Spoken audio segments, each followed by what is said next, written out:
여러분 안녕하십니까? 한국 시니어 과학기술협회 고문으로 있는 박성현 교수입니다. 저는 서울대학교 통계학과 명예교수입니다. 오늘 여러분과 더불어 강의할 내용은 인공지능과 빅데이터 시대, 우리 사회의 미래 변화입니다. 이렇게 여러분을 만나 뵙게 돼서 반갑습니다. 오늘 제가 강의할 내용은 되게 크게 5가지로 나눠져 있습니다. 먼저 4차 산업혁명이라는 게 무엇인가 하는 내용이고, 그 다음에 통계학, 빅데이터, 인공지능, 그리고 우리 사회의 미래 변화입니다.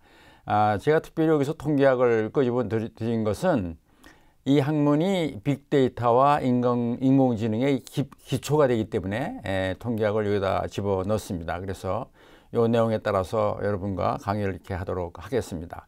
먼저 4차 산업혁명이라는 게 무엇인가, 그 본질이 무엇이고 또 우리 사회를 어떻게 변화시킬 것인가에 대해서 말씀을 드리고자 합니다. 이 제1차 산업혁명이라는 것은 우리가 보통 그냥 산업혁명 이렇게 부르죠.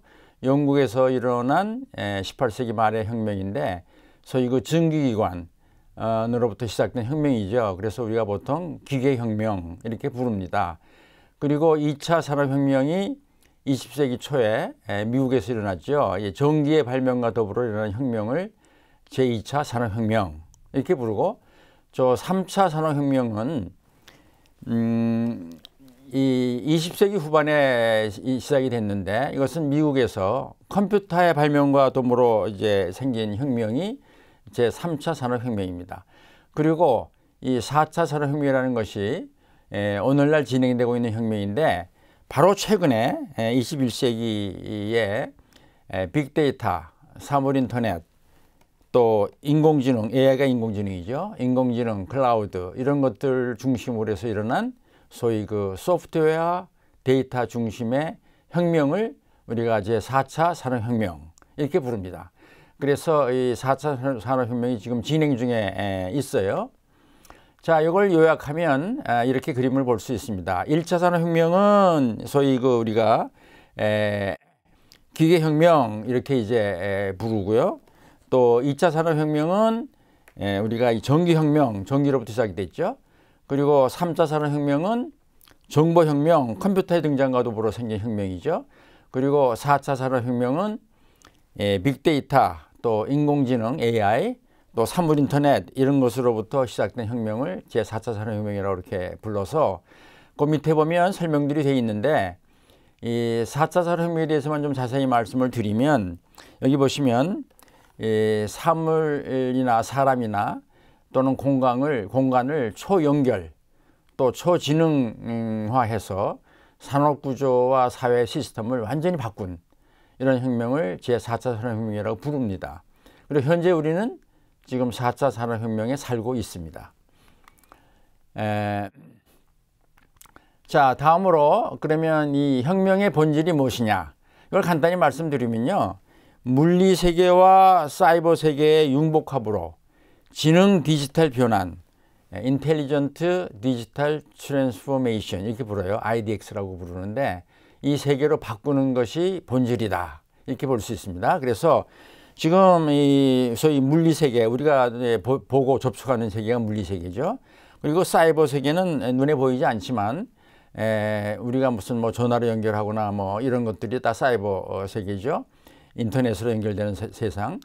이 두 개가 만나서 인터넷 혁명을 통해 가지고 소위 디지털 플래닛, 디지털 세계로 가는 것이 본질이다. 이 디지털 세계에서는 이 지구상에 있는 모든 사물들이 뭐 자동차나 냉장고나 뭐 텔레비나 이런 모든 사물들이 서로 연결되어 있어요. 그래서 초연결 사회로 간다 이렇게 말을 하는데, 이렇게 그 물리 세계와 사이버 세계의 융복합으로 지능 디지털 변환 세계로 가면서 모든 것이 연결되는 소위 디지털 플래닛, 디지털 세계로 가는 것이 4차 산업혁명의 본질이다. 여러분들이 그렇게 이해를 해 주시면 되겠습니다. 그런데 하나 그 특별히 재미있는 게 뭐냐면, 이 4차 산업혁명의 그 특징입니다. 이 특징 중에 하나가 이 세계에는 소위 소비자 빅데이터 비즈니스 플랫폼이 굉장히 강력한 힘을 발휘하는 시대가 됐습니다. 그러니까 이제 우리나라를 볼 때는 뭐 카카오나 뭐 네이버 이런 거, 여러분 카카오톡 많이 하시잖아요. 이런 것이 다 그 비즈니스 플랫폼이라고 볼 수가 있습니다. 그래서 우리나라를 비롯해서 세계에서도 시가총액 상위 기업들, 상위 기업들이 대부분 다 IT, 모바일, 비즈니스 플랫폼 기업들이고요. 이 클릭에 의해서 시장이 자발적 선택 시장으로 전환되고 또 이에 둔감한 기업들은 물론 도태가 되겠습니다. 그래서 이게 보시면요, 전 세계적으로 보면 시가총액이 높은 기업들을 지금 제가 앞에 1등부터 10등까지 여기 적어놨는데 한번 보세요. 1등이 애플, 2등이 마이크로소프트, 미국 회사들이죠. 3등이 사우디 아람코, 이건 석유 회사인데, 4등이 아마존, 5등이 구글, 6등이 페이스북, 7등이 테슬라, 8등이 벅샤 해서웨이, 9등이 TSMC, 10등이 알리바바 이렇게 돼 있잖아요. 여기서 지금 그 언더라인, 여기 언더라인 쳤잖아요. 여기 언더라인 기업들이 다 IT, 인터넷 플랫폼 기업들입니다. 그러니까 이런 기업들이 지금 엄청난 그 유세를 가지고 있다, 이렇게 이제 볼 수가 있고, 1등부터 10등 사이에서 소위 그 IT 인터넷 기업이 아닌 곳은 사우디 아람코하고 8번의 그 벅시아 해서웨이 부동산 회사, 이 두 개만 빼놓고는 전부 다 IT 인터넷 기업들이에요. 여기 지금 대부분 다 미국 기업들인데, 미국 기업이 아닌 것은 IT 인터넷 기업 중에서는 TSMC라고 해서 대만 기업, 여기에 최근에 그 반도체를 엄청 팔면서 이렇게 9위로 올라섰고, 또 10등의 알리바바가 이제 중국 기업이죠. 10등이 올라갔고, 또 중국이 최근에 꽤 좋은 기업들이 많습니다. 알리바바를 비롯해서 텐센트, 바이두 뭐 이런 기업들이 세계적으로 좀 각광을 받기 시작했고, 대한민국의 1등 기업은 삼성전자죠. 그래서 16위를 지금 차지하고 있습니다. 이것도 이제 IT 인터넷 기업이라고 볼 수가 있습니다. 그래서 이 4차 산업혁명 시대 때는 소위 그 IT 인터넷 기업들이 기염을 토하고 있다, 이렇게 말씀드릴 수 있습니다. 그래서 여기 지금 4차 산업혁명의 현실화된 미래에 대해서 좀 간단히 말씀드리겠는데, 예를 들면 그 아마존 같은 기업은 사실은 뭐 28년 전에는 온라인 서점 기업으로 출발한 작은 기업이지만 최근에는 거대한 전자상거래 업체로 발전을 했습니다. 그래서 이 아마존에 등록되어 있는 고객만 하더라도 전 세계적으로 5억 명이 넘어요. 그리고 방대한 데이터를 가지고 인공지능으로 분석해 가면서 경쟁자를 압도하고 있는 그런 기업이고요. 이 아마존의 그 미국 듀퐁트시에 있는 물류센터는 축구장 46개 크기, 엄청난 그런 기업입니다. 그리고 이 물류센터에는 로봇만 1000대고 2천만 종의 그 주문 상품을 찾아서 출고할 수 있는 이런 기능을 가지고 있어요. 대단합니다. 제가 그림을 하나 가져왔는데, 이게 바로 듀퐁트시에 있는 아마존 물류센터입니다. 사람들이 거의 안 보입니다. 그리고 뭐 이게 로봇이죠. 로봇들 뭐 물건을 로봇이 가져오고 또 뭐 나르고 뭐 분류하고 이런 기능을 다 가지고 있는 이런 것이 이제 4차 산업혁명의 하나의 특징이다, 이렇게 볼 수 있고요. 이 물류 기업들이 최근에 사람들이 이제 실제로 그 시장에 가서 물건을 사고 그러지 않고 배송받기를 원하기 때문에 물류 기업이 엄청나게 지금 발전하고 있습니다. 자, 다음으로 통계학에 대해서 좀 간단하게 말씀드리겠습니다.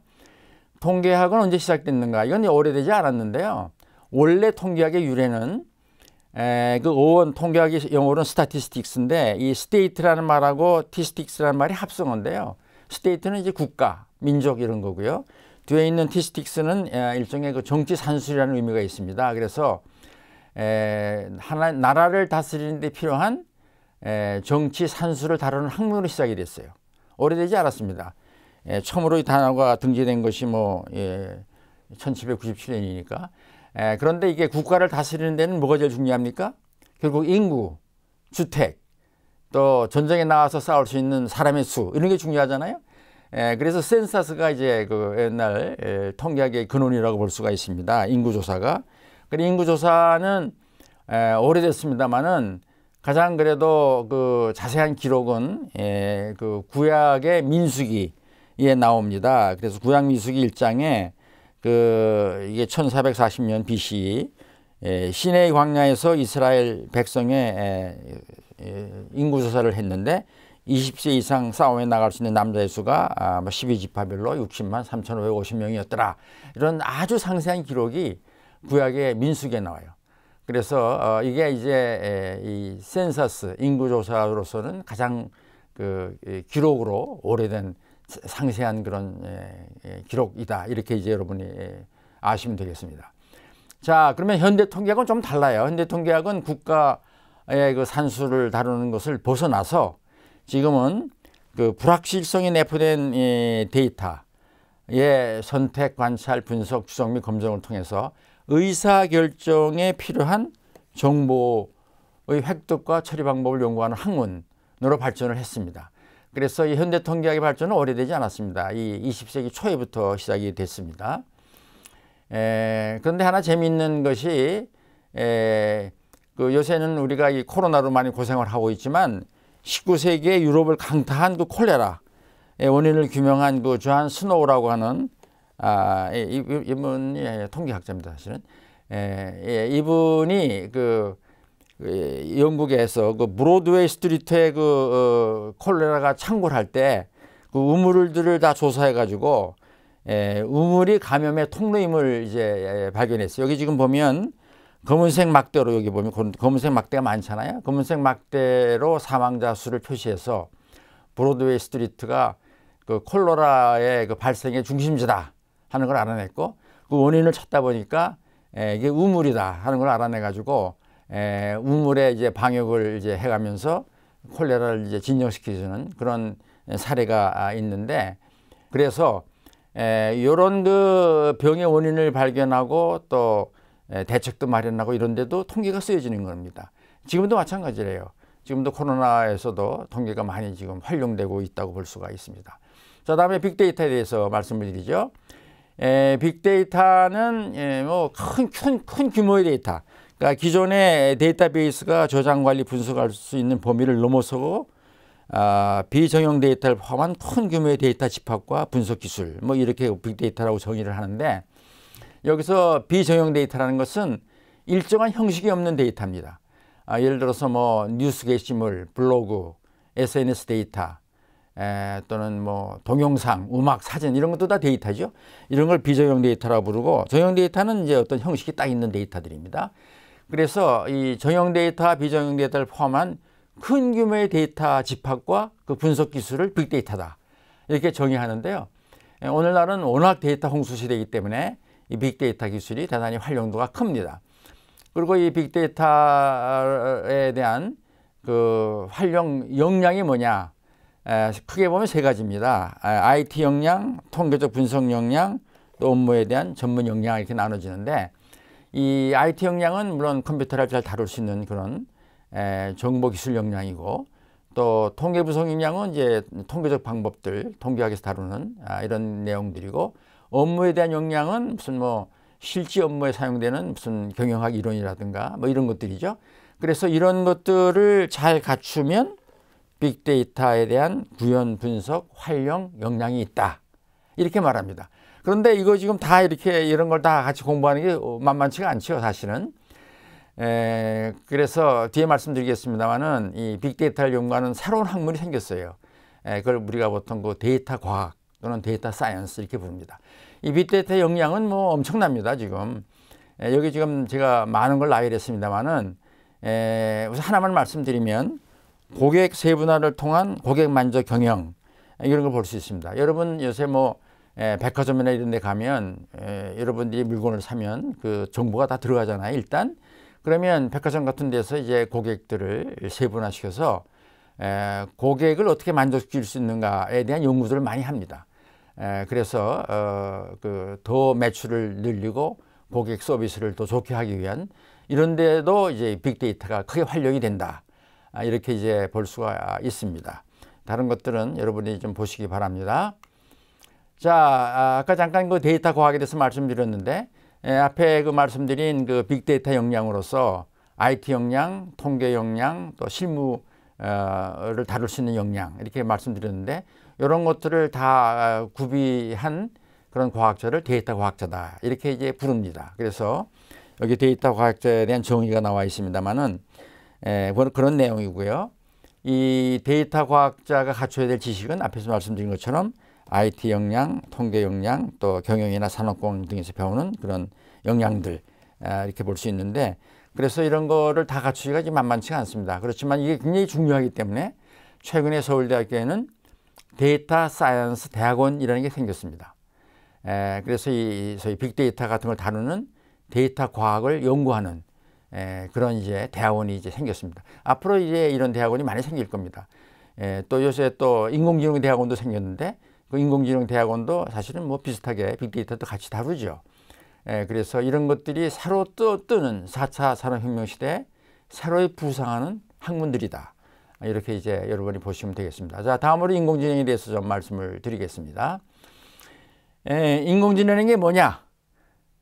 뭐 쉽게 얘기하면 소위 인공적인 지능을 다루는 기술이죠. 그러니까 인공지능은 인간의 학습 능력과 추론 능력, 지각 능력, 자연어 처리 능력 등을 컴퓨터 학습을 통해 실현하는 기술 이렇게 지금 정의를 했습니다. 그래서 AI 간단하게 이렇게 부르는데 AI에서 다루는 기술로서 가장 중요한 기술이 소위 그 머신러닝과 딥러닝이 있습니다. 머신러닝은 보통 우리가 기계학습 이렇게 부르고 딥러닝은 이제 기계학습을 실현하는 하나의 방법론으로서 딥러닝이라고 나와 있는데 이 딥러닝은 다량의 데이터로부터 인간과 비슷한 방식으로 판단, 학습할 수 있도록 고안된 컴퓨터 프로그래밍입니다. 딥러닝은. 그래서 대표적인 것이 몇 년 전에 우리나라의 그 이세돌 기사와 같이 그 시합한 알파고라고 하는 컴퓨터 바둑 프로그램이 있죠. 알파고가 이세돌 이겼죠.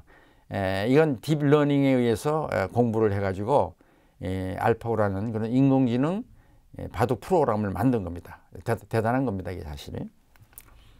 자, 그러면 그 인공지능 기술을 탑재한 여러 가지 그 프로그램들이 나와 있는데 대표적인 것만 몇 개 설명을 드리면 이미 알파고는 제가 말씀드렸죠. 구글의 알파고, 또 IBM에서는 왓슨이라고 하는 이 자연어 소통 슈퍼컴을 이제 개발해서 의료 및 요리 분야에 활용되고 있습니다. 또 이 페이스북에서는 그 얼굴 인식 기술로서 그 딥페이스라고 하는 그 인공지능 프로그램을 만들었고요. 또 애플에서는 시리라고 하는 그 음성 인식 인공지능을 이제 만들었고요. 또 마이크로소프트에서는 코타나라고 하는 그런 지능형 개인 비서 역할을 합니다. 이런 것도 공개했습니다. 그리고 이 바이두가 중국 회사인데요. 중국에서는 엄청나게 돈을 많이 들여서 지금 뭐 연구소도 세우고 연구를 많이 합니다. 그래서 지금은 그 인공지능에 대해서는 물론 미국이 제일 앞서갑니다. 여기 지금 보면 구글, IBM, 페이스북, 애플, 마이크로소프트 이 앞에 있는 이 회사들이 다 미국 회사들 아닙니까? 그래서 미국이 제일 앞서가는데 최근에 그 중국의 추격세도 만만치가 않습니다. 이 바이두, 알리바바, 텐센트 이런 데서 엄청나게 돈을 들여가면서 지금 투자하고 있고 또 중국 정부에서 정부의 R&D로 또 많이 지원을 지금 하고 있어서 대단합니다. 우리나라도 인공지능에 대해서 지금 투자를 많이 지금 서두르고 있고 또 진행을 하고 있습니다. 그 인공지능으로 볼 때는 우리가 이 세 단계가 있는데요. 현재는 지금 그 약 인공지능, 윅 AI라고 불러가지고 스스로 사고하는 일반화 능력이 없는 컴퓨터 기반 인공지능을 말합니다. 그렇지만 앞으로는 강인공지능, 스스로 사고하며 문제 해결이 가능한 컴퓨터 기반의 인공지능으로 지각 능력과 독립성을 갖춘 그런 그 인공지능이 나올 겁니다. 이건 뭐 조만간에 실현될 거예요. 그렇지만 맨 마지막에 이 초인공지능, 슈퍼 AI라고 하는 것은 인간보다 뛰어난 지능을 가진 인공지능으로 창의성 기반으로 자기 발전이 가능한 인공지능인데 이거는 옳지 안 옳지 잘 몰라요. 사실은 이거는. 인간보다 뛰어나면 그 문제가 있는 거 아닙니까? 어떻게 보면. 잘못하다가는 인간이 그 AI 기계의 지배를 받을 수 있는 그런 가능성이 있는 거죠. 그래서 어떤 그 학자의 연구, 이 커즈와이라고 하는 학자인데, 이 학자는 2045년경에 특이점이 올 것이다. The Singularity Point가 여기인데 2045년입니다. 2045년경에 초인공지능 시대가 올 것이다. 이렇게 예측을 했습니다. 뭐 앞으로 한 20여 년 남았죠. 초인공지능 시대가 오면 까딱 잘못하다가는 그 초인공지능 기계가 인간을 지배할 수 있는 시대가 올 수도 있다. 이래서 걱정하는 사람들도 많이 있어요. 참고로 그냥 알아두시기 바라고. 자, 이제 마지막으로 우리 사회의 미래 변화에 대해서 말씀을 드리겠습니다. 이런 그 4차 산업혁명 시대에 우리의 미래 사회는 어떻게 변할 것인가. 제가 뭐 여기 몇 가지를 지금 얘기했습니다만은, 우선 그 직업의 변화가 올 겁니다. 그 IT, AI, 빅데이터, 자율주행 자동차 등의 4차 산업혁명 기술을 활용하는 직업, 이런 직업은 이제 많이 늘어나겠죠. 그렇지 못한 직업은 또 소멸될 겁니다. 그럼 어떤 직업이 소멸되느냐?